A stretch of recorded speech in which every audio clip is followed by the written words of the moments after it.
बहुत स्वागत है आपका हमारे छत्तीसगढ़ के इस खास बुलेटिन में। खबरों के साथ मैं हूं रीनू। सबसे पहले बात, मुख्यमंत्री भूपेश बघेल आज सभी जिलों के कलेक्टर और एसपी की बैठक लेंगे। न्यू सर्किट हाउस में होने वाली इस बैठक में सरकारी योजनाओं की स्थिति और कानून व्यवस्था का जायजा लेंगे। 2 पालियों में होने वाली इस बैठक की सारी तैयारियां पूरी कर ली गई हैं। तो वहीं बैठक सभी जिलों के कलेक्टर और एसपी इस बैठक में शामिल होंगे।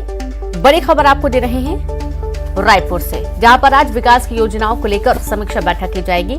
मुख्यमंत्री भूपेश बघेल राजधानी के न्यू सर्किट हाउस में बैठक का आयोजन किया गया है और इसमें सीएम की अध्यक्षता में पूरी बैठक होनी है, जहां पर जानकारी ली जाएगी, विकास कार्यों की समीक्षा की जानी है।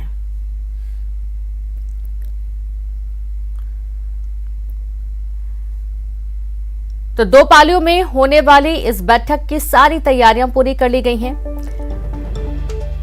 सभी जिलों के कलेक्टर और एसपी इस बैठक में शामिल होंगे। न्यू सर्किट हाउस में होने वाली इस बैठक में सरकारी योजनाओं की स्थिति और कानून व्यवस्था का जायजा लिया जाएगा। सरकारी योजनाओं का लाभ पहुंच पा रहा है कि नहीं पहुंच पा रहा है और साथ ही किस तरीके से क्रियान्वयन हो रहा है, कानून व्यवस्था कैसी है। क्योंकि आप देखते हैं कि छत्तीसगढ़ में कई सारे हादसे आए दिन सामने आते हैं, तो कानून व्यवस्था को और सख्त करना, दुरुस्त करना कैसे करना है, किस तरीके का पूरा प्लान होना चाहिए, ये तमाम ऐसे मुद्दे होंगे जिनको लेकर आज मुख्यमंत्री भूपेश बघेल सभी जिलों के कलेक्टर और एसपी के साथ बैठक लेंगे। न्यू सर्किट हाउस में होने वाली इस बैठक में सरकारी योजनाओं की स्थिति और कानून व्यवस्था को लेकर चर्चा होनी है। तो वहीं 2 पालियों में होने वाली इस बैठक की सारी तैयारियां पूरी कर ली गई हैं। तो न्यू सर्किट हाउस में ये बैठक होनी है। सीएम भूपेश बघेल ये बैठक लेने वाले हैं। ज्यादा जानकारी के साथ संवाददाता ममता लांजीवार फोन लाइन पर जुड़ गई हैं। ममता, आज सीएम भूपेश बघेल सभी जिलों के कलेक्टर और एसपी के साथ महत्वपूर्ण बैठक करने वाले हैं। क्या खास उद्देश्य इस बैठक का?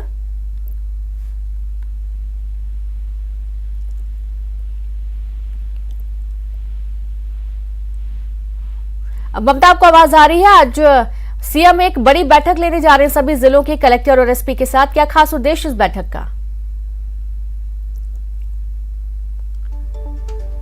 तो शायद ममता तक आवाज नहीं पहुंच पा रही। और आप ये देखिए कि आज जो बैठक होगी ये समाज से जुड़ी बैठक है, क्योंकि कानून व्यवस्था एक ऐसा मुद्दा है जिसको लेकर हमेशा विपक्ष घेरने की कोशिश करता है सत्ता पक्ष को। और जिस तरीके से आज दिन वारदातें सामने आ रही हैं, उसके बाद से बहुत अहम हो जाता है कि जो कानून व्यवस्था है वो मजबूत रहे, व्यवस्थित रहे और साथ ही डर का माहौल जो बदमाश हैं, जो असामाजिक प्रवृत्ति के लोग हैं, उनमें बना रहे। एक बार फिर से ममता का रुख करते। ममता, आज एक बहुत ही प्रमुख बैठक होने वाली है सभी जिला कलेक्टर और एसपी के साथ सीएम भूपेश बघेल की।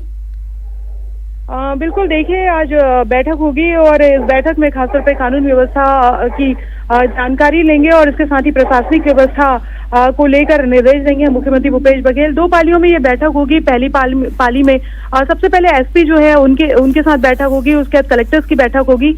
दूसरी पाली में निगम कमिश्नर्स की बैठक होगी और मुख्यमंत्री भूपेश बघेल आवश्यक दिशा निर्देश जारी करेंगे। अगर हम बात करें तो और इतने दिनों तक के जो भी चीजें रही उसकी समीक्षा करेंगे। अलग अलग समय पे हम देखते रहे हैं कि भेंट मुलाकात के दौरान भी वो लगातार जो जनप्रतिनिधि है आम लोगों से मिलते रहे हैं और कानून व्यवस्था, प्रशासनिक व्यवस्था की समीक्षा करते रहे हैं। शासन की जो योजनाएं हैं वो किस तरीके से लोगों तक पहुंच रही है, नहीं पहुंच रही, इन तमाम मसलों पर भी वो जानकारी लेंगे। तो न्यू सर्किट हाउस में ये बैठक है और काफी इंपॉर्टेंट बैठक है। आज और कल ये 2 दिनों तक के मुख्यमंत्री भूपेश बघेल समीक्षा करेंगे। जी बिल्कुल ममता, बहुत शुक्रिया, आप लगातार जुड़े रहे, आगे भी आपसे जानकारी लेंगे। तो ये समीक्षा बैठक है और इसमें कानून व्यवस्था के साथ ही साथ जो योजनाएं उनका क्रियान्वयन किस तरीके से हुआ है, तमाम ये मुद्दे होंगे जिनको लेकर आज बातचीत होने की संभावना है। रायपुर से एक और बड़ी खबर है, जहां से भूपेश बघेल की घोषणा पर अमल किया गया। प्रदेश के मेधावी बच्चे करेंगे हेलीकॉप्टर से सैर। जी हाँ, आज सुबह 8 बजे से छात्रों को हेलीकॉप्टर की सैर कराई जाएगी। प्रदेश में पहली बार 10वीं और 12वीं के मेधावी बच्चों को अनूठे अंदाज में सम्मानित किया जाएगा। छत्तीसगढ़ माध्यमिक शिक्षा मंडल की वार्षिक परीक्षा में 10वीं और 12वीं के 125 छात्र छात्राओं की सूची बनी। 10वीं के 90 और 12वीं के 35 छात्र छात्राओं के नाम इसमें शामिल हैं। आपको याद होगा कि सीएम भूपेश बघेल ने ऐलान किया था कि जो अच्छा परफॉर्मेंस करेंगे, जो अच्छी पढ़ाई करेंगे, जिनके अच्छे अंक आएंगे, उनको वे खुद के हेलीकॉप्टर से सैर कराएंगे। और वो जो वादा उन्होंने किया था बच्चों के साथ, उस वादे को आज निभाते हुए देखिए आप तस्वीरें, जब सुबह सुबह पूरी तैयारियां की गई हैं। बच्चों को हेलीकॉप्टर की सैर कराने की। तो आज सुबह 8 बजे से छात्र छात्रा हेलीकॉप्टर से सैर करने वाले हैं। प्रदेश में पहली बार 10वीं और 12वीं के मेधावी बच्चों को अनूठे अंदाज में सम्मानित किया जा रहा है और ये प्रदेश में पहली बार हो रहा है जब अच्छे अंक हासिल किए छात्र छात्राओं का सम्मान हेलीकॉप्टर में घुमाकर किया जाएगा। और ये जो ऐलान है सीएम भूपेश बघेल ने जब अंक आए थे, जब रिजल्ट आया था 10वीं और 12वीं का, उस वक्त उन्होंने ऐलान किया था और आज वो वादा पूरा करते हुए जो तस्वीरें आप देख पाएंगे 8 बजे से ये पूरा जो सम्मान समारोह है वो शुरू हो जाएगा।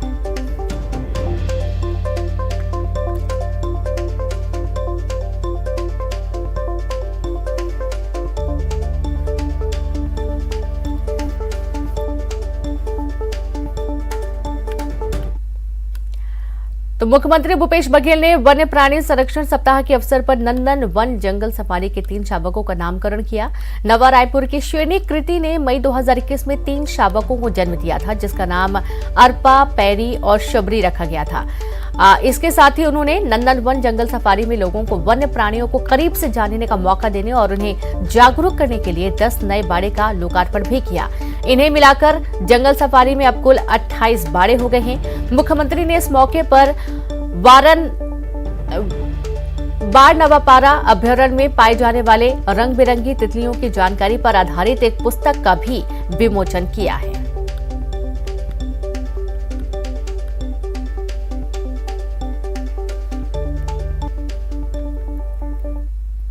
जगदलपुर से बड़ी खबर है, जहां 4 दिवसीय बस्तर दौरे पर पीएल पुनिया। जी हां, बस्तर के सभी 12 विधानसभाओं में लेंगे बैठक। विधानसभा चुनाव की तैयारियों को लेकर करेंगे बैठक, जहां 12 अक्टूबर को जगदलपुर में बैठक होगी। तो खबर जगदलपुर से है, जहां पर 4 दिवसीय बस्तर दौरे पर पीएल पुनिया बस्तर के सभी 12 विधानसभाओं में बैठक लेंगे। विधानसभा चुनाव की तैयारियों को लेकर बैठक करेंगे। बता दें कि 12 अक्टूबर को जगदलपुर में बैठक होगी और 4 दिवसीय बस्तर के दौरे पर पीएल पुनिया रहने वाले हैं। तो वही कवर्धा जिले के 4 बैगा मजदूरों को तमिलनाडु में ठेकेदार ने बंधक बना लिया। सभी मजदूर पंडरिया ब्लॉक के ग्राम अमली टोला के रहने वाले हैं। मजदूरों की छत्तीसगढ़ वापसी के लिए कलेक्टर ने 5 सदस्यीय अधिकारियों की टीम बनाई है, जिसमें राजस्व, श्रम, बाल संरक्षण और पुलिस विभाग के अधिकारी शामिल हैं। तमिलनाडु के करूर जिले में मजदूरों को बंधक बनाया गया है। धमतरी में खराब सड़क से त्रस्त 23 गांव के ग्रामीणों ने एक साथ आंदोलन शुरू कर दिया और धमतरी सिहावा स्टेट हाईवे पर चौकाजाम कर दिया। बड़ी संख्या में महिलाएं, बच्चे और ग्रामीण बीच सड़क पर बैठ गए। सड़क पर ही खाना बनाना शुरू कर दिया, साथ ही गाना बजाना, नाचना भी शुरू कर दिया। ये सभी 23 गांव महानदी के आसपास के हैं, जहां के खदानों से रोजाना 40 से 50 टन के अति भारी हाईवा रेत लेकर निकलते हैं, जबकि प्रधानमंत्री ग्रामीण सड़क की क्षमता 8 टन के वाहनों की होती है। बीते 10 साल में इन्हीं रेत हाईवा के कारण सड़कें पूरी तरह से बर्बाद हो चुकी हैं और इसके कारण इन 23 गांव के लोगों का जीना दूभर हो गया है।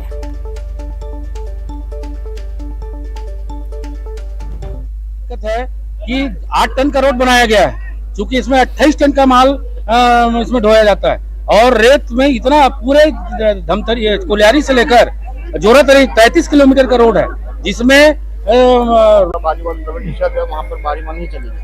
सर, ग्रामीणों का कहना है वहाँ बोर्ड लगाया गया है, उसके बाद नहीं उसमें लगातार कार्रवाई की जाएगी। एक टीम बना दिया गया है, उसको तो लगातार कार्रवाई की जाएगी। टीम सर अभी बनाई गई है, टीम पहले बनाई गई थी। तो रोजाना जो सैकड़ों गाड़ियाँ निकल रही है, उसे क्यों नहीं रोका जाता? नहीं वो टीम तो अपनी कार्रवाई कर ही रही है ना। आवागमन का जो मार्ग है उसको डाइवर्ट कर दिया गया है। किसी प्रकार से आवागमन जो है वो प्रभावित नहीं हो रहा है और जो लोग बैठे हुए हैं उनके मुद्दों पर जो है विभिन्न विभाग की मांगे हैं, उसके संबंध में चर्चा हो रही है और बहुत जल्द जो है वो लोग जो है वो अपने इस रास्ते को खाली करेंगे और अपने अपने घर। सूरजपुर के चेंद्रा स्थित औद्योगिक प्रशिक्षण केंद्र के छात्रों ने चेंद्रा पुलिस चौकी का घेराव कर दिया और प्राचार्य पर कार्रवाई की मांग की। छात्रों का आरोप है कि एडमिशन से लेकर एग्जाम और पास कराने के नाम पर प्रिंसिपल अवैध वसूली करते हैं। जो छात्र पैसे नहीं देते या शिकायत करते हैं, उन छात्रों को फेल कर दिया जाता है या फिर संस्था से निकाल दिया जाता है। छात्रों ने इससे पहले कलेक्टर और पुलिस में शिकायत की थी, लेकिन कोई कार्रवाई नहीं होने पर उन्होंने पुलिस चौकी का घेराव कर दिया।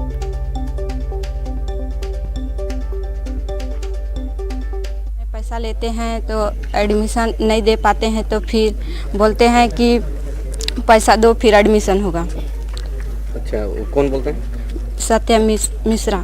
क्या है वो? सत्य प्रताप मिश्रा प्रिंसिपल है। जो प्रिंसिपल हैं सत्य प्रकाश मिश्रा, वो बच्चों से पैसा लेते हैं एडमिशन के नाम पे, पास कराने के नाम पे, परीक्षा दिलाने के नाम पे 10,000 5,000 और एडमिशन के नाम पर भी लेते हैं। प्रिंसिपल है वो लंबे समय से इन लोगों को मानसिक प्रताड़ित भी कर रहे हैं, पैसा भी ले रहे हैं और कुछ ऐसे बच्चे हैं जो पैसा नहीं दे पाए हैं, उनको आपके वहाँ ITI से उनको भगा दिया गया है। 24-25 ऐसे बच्चे हैं, उनको भगा दिया गया और इन लोग अभी मानसिक प्रताड़ित में हैं, डिप्रेशन पर हैं। और इनको धमकी भी दिया जा रहा है कि अगर आप लोग कहीं कार्रवाई करवाओगे, कहीं आवेदन दोगे तो आप लोगों को भी मैं ITI से भगा दूंगा। ITI अपना चंद्रा में जो है वहाँ पर सत्य प्रकाश मिश्रा जी प्राचार्य हैं, उनके विरोध में कुछ लड़के आके एक आवेदन दिए हैं जिसमें प्राचार्य द्वारा अनावश्यक पैसे की वसूली, गाली धमकी और मानसिक रूप से प्रताड़ित करने के संबंध में आवेदन प्राप्त हुआ है। आवेदन पत्र जांच में रखी गई है। आवेदन पत्र जांच कर इसमें अग्रिम।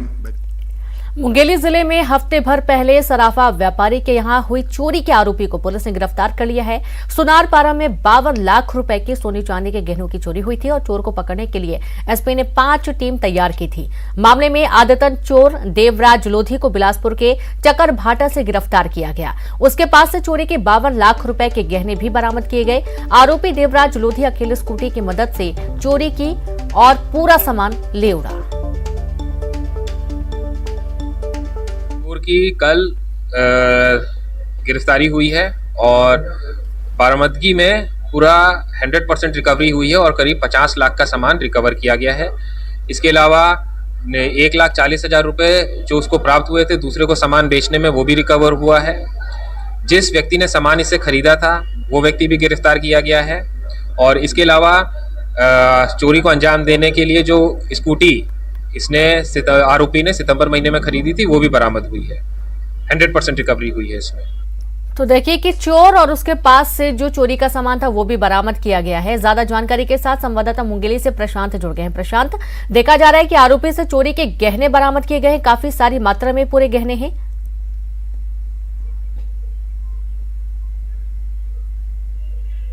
जी रेनू, मैं बता दूं ये पूरा मामला 8 दिन पहले का है, जहां सुनारपारा में रामगोपाल सोनी के यहाँ बड़ी चोरी की घटना हुई थी, जिसके बाद से पुलिस विभाग की नींद उड़ गई थी और एसपी चंद्र मोहन सिंह ने 5 टीम गठित किए थे और 5 टीम अलग अलग दिशा पर काम कर रही थी और सीसीटीवी की मदद से या जेल से छूटे अपराधियों की पतासाजी की जा रही थी और साथ ही चोरों की यह जो चोर गिरोह है उनकी पतासाजी की जा रही थी, जिसके तहत सीसीटीवी की एक बड़ी मदद मिली है। सीसीटीवी की मदद से चोर की शिनाख्त हुई और चोर बिलासपुर जिले के चकरभाटा का रहने वाला निकला। देवराज लोधी जो कि आदतन अपराधी है 376 और आगजनी जैसे कई मामलों में कुछ दिन पहले ही जेल से छूट कर आया था, उसने अकेले ही स्कूटी की मदद से इस बड़ी घटना को अंजाम दिया है और 52 लाख से अधिक के जो सोने चांदी के जेवर हैं उसकी चोरी की थी। पुलिस ने जब उसके घर दबिश दी तो वहां से लगभग 40 किलो चांदी के आभूषण और आधा किलो सोने के आभूषण के साथ 1.5 लाख रुपए नकदी भी पुलिस ने जब्त किए हैं। वहीं इस बड़ी सफलता पर पुलिस विभाग के लिए व्यापारी वर्ग और सराफा व्यापारी संघ उन्होंने आभार जताया है, क्योंकि इसे अभी तक की प्रदेश के बड़ी चोरी के मामलों में देखा जा रहा है और इतनी बड़ी रिकवरी पहली बार देखी गई है कि 52 लाख से अधिक के जो आभूषण है, जो चोरी के सामान है, वो जब्त किए गए हैं, जिसको लेकर लोगों में पुलिस के प्रति संतोष है और उन्होंने आभार भी जताया है। जी रेनू। जी बिल्कुल, और ये आभार तो जताया, लेकिन आश्चर्य की बात यह है कि एक अकेला व्यक्ति इतनी बड़ी चोरी कर लेता है और फरार हो जाता है। बहुत शुक्रिया आपका तमाम जानकारी के लिए प्रशांत। तो हालांकि पुलिस ने गिरफ्तार कर लिया आदतन अपराधी ये युवक बताया जा रहा है। महाराष्ट्र के नासिक में दर्दनाक हादसा हुआ है, जहां बस में भीषण आग लग गई। हादसे में 9 लोगों की मौत हुई, कई लोग घायल हैं। आग लगने से कई यात्रियों के जख्मी होने की भी खबर मिली है। तो महाराष्ट्र के नासिक में दर्दनाक सड़क हादसा हुआ है, जहां बस में आग लग गई और हादसे में 9 लोगों की मौत हो गई है, कई लोग घायल बताए जा रहे हैं। तो वहीं आग लगने से कई यात्रियों के जख्मी होने की भी खबर है। ये पूरी तस्वीर आप देखिए, जब नासिक में दर्दनाक हादसा हुआ, बस में भीषण आग लग गई आग कैसे लगी, जांच का विषय है। हादसे में 9 लोगों की मौत हुई है, कई लोग घायल बताए जा रहे हैं। आग को बुझाने के तमाम प्रयास किए गए हैं, घायलों को अस्पताल पहुंचाया गया। अब उनके जो मृतक हैं उनके सभी के परिजनों से संपर्क करने की कोशिश की जा रही है।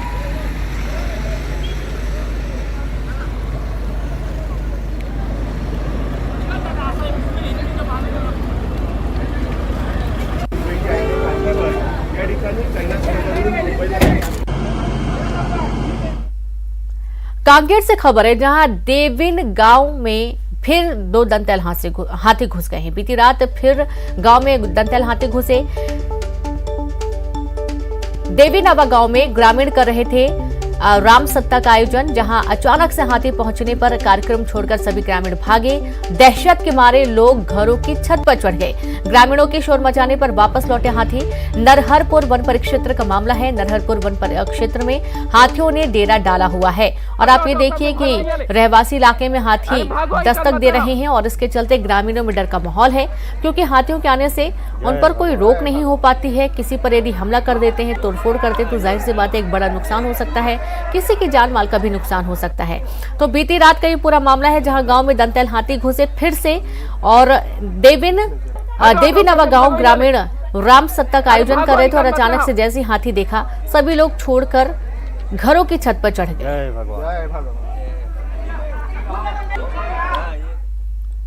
बलरामपुर से बड़ी खबर है, सड़क पर 10 फीट का अजगर। रामानुजगंज वाड्रफनगर मुख्य मार्ग पर पाइथन विशाल का अजगर को देखकर दहशत में आए राहगीर। लोगों ने डंडे के सहारे सड़क के किनारे। ये देखिए तस्वीरें, जब अजगर बीच सड़क पर लोगों को नजर आया, लोगों में डर का माहौल भी रहा, लेकिन सूझबूझ दिखाते हुए इसे डंडे के सहारे और रोड के किनारे किया गया। तो 10 फीट का ये अजगर है। बलरामपुर से खबर है, रामानुजगंज वाड्रफनगर मुख्य मार्ग पर पाइथन देखा गया। विशाल का अजगर को देख सभी राहगीर दहशत में आ गए, लेकिन सूझबूझ दिखाते हुए डंडे के सहारे इसे सड़क के किनारे किया गया। अगली खबर है कोरबा से, जहां पर यातायात नियमों को तोड़ने वालों के खिलाफ लगातार कार्रवाई की जा रही है। इसी कड़ी में पुलिस ने शराब के नशे में बाइक में पटाखा साइलेंसर लगाकर वाहन चलाने वाले युवक को पकड़ा और उसे कोर्ट में पेश किया गया, जहां ट्रैफिक रूल तोड़ने पर आरोपी के खिलाफ 17,000 रुपए का जुर्माना ठोका गया। पुलिस का कहना है कि ट्रैफिक रूल तोड़ने वालों के खिलाफ लगातार कार्रवाई जारी रहेगी।